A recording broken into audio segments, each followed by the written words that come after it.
یہ بہن بھائیوں کا اتنا پیارا رشتہ اور اس میں یہ زیادتی اور تضادات یہ یقیناً جو ہے ان کے آگے بھی آئیں گے جب ان کے بچے جو ہیں ان کے ساتھ یہی عمل کریں گے۔ السلام علیکم، میں ہوں پروفیسر شیزہ اور آپ دیکھ رہے ہیں ہمارا چینل پروفیسر شیزہ۔ جی ناظرین، آج پھر ہم ایک اسٹوری لے کے آپ کی خدمت میں حاضر ہوئے ہیں۔ یہ کچھ اس طرح ہے کہ ایک بھائی ہیں اور ان کی بہن نے ان کو جائیداد کے لیے گن پوائنٹ پر ساری جو والدین کی جائیداد تھی وہ اپنے نام لگا لی اور ان کو بے یار و مددگار چھوڑ دیا۔ السلام علیکم۔ وعلیکم السلام۔ تو آپ بتائیں اب اپنی زبانی کہ یہ کیا ہوا اور کیسے ہوا؟ بس یہ ابا جی نے ایک مکان بیچ کے، وہ سانجھی پراپرٹی تھی چاچا تائے کی، وہ بیچ کے ایک مکان لیا، اس میں فراڈ ہو گیا اور وہ پھیرا گجر تھا ایک، اس نے 40 لاکھ روپے لوٹ کے لے گیا اور نہ عدالت نے کوئی ساتھ دیا نہ حکومت وقت نے کوئی ساتھ دیا۔ ہم نے بہت چلایا اور اپنا سارا کاروبار پیسہ عدالتوں میں ضائع کر دیا۔ تو اس کے بعد ایک پلاٹ بھی تھا ابا جی کے نام، وہ ہماری بہن نے پھر بہنوئی نے گن پوائنٹ پہ ابا جی سے بلایا اور سائن کروا لیے اور بڑا برا حادثہ پیش ہوا۔ اس کے بعد اتنے حالات تنگ ہو گئے اور یہ صدمے کی وجہ سے یہ ٹانگوں میں خون آنا بند ہو گیا اور ٹانگیں کام کرنی چھوڑ دی۔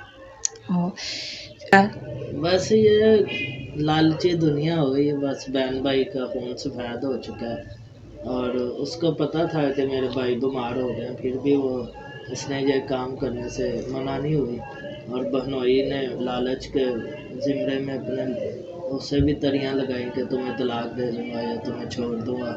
تو اس وجہ سے وہ پھر ہم بھی مجبور ہو گئے، وہ بھی مجبور ہو کے یہ کام کیا۔ صحیح، تاکہ انہوں نے کوئی رابطہ کیا، کوئی صلح کی یا کوئی معافی؟ وہ اس کے بعد والدین نے بھی اس کا منہ لگانا چھوڑ دیا۔ میں نے ابا جی کو کہا اس سے بات کریں کہ ہمارا حق تو دے، تو وہ کہتی وہ تریاں لگاتا ہے جی میں تمہیں چھوڑ دوں گا، بچے قتل کر دوں گا، اس لیے میں بہت مجبور ہو گئی ہوں، تو میں آپ سے مرنا جینا ختم کرتی ہوں۔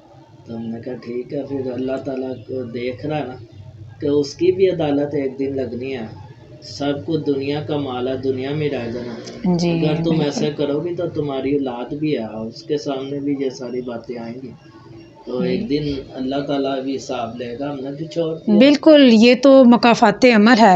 السلام علیکم۔ وعلیکم السلام۔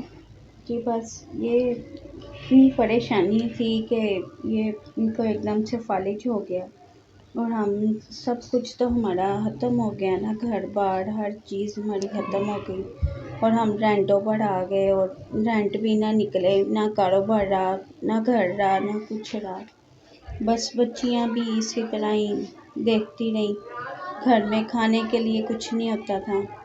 اب تھوڑا سا ہمسائے جو ہیں تھوڑا سا کر دیتے ہیں تو ہم کھانا کھا لیتے ہیں۔ مطلب آپ کے گھر میں تو بھائی کے علاوہ کمانے والا میرا خیال کوئی نہیں ہے؟ نہیں، کوئی نہیں ہے، جی۔ بس سب ساتھ چھوڑ کے کہ کچھ کھلانا نہ پڑ جائے، بس دنیا ایسی ہے، کوئی ماں باپ کوئی نہیں ساتھ دیتا، اس طرح سب بھاگ جاتے ہیں۔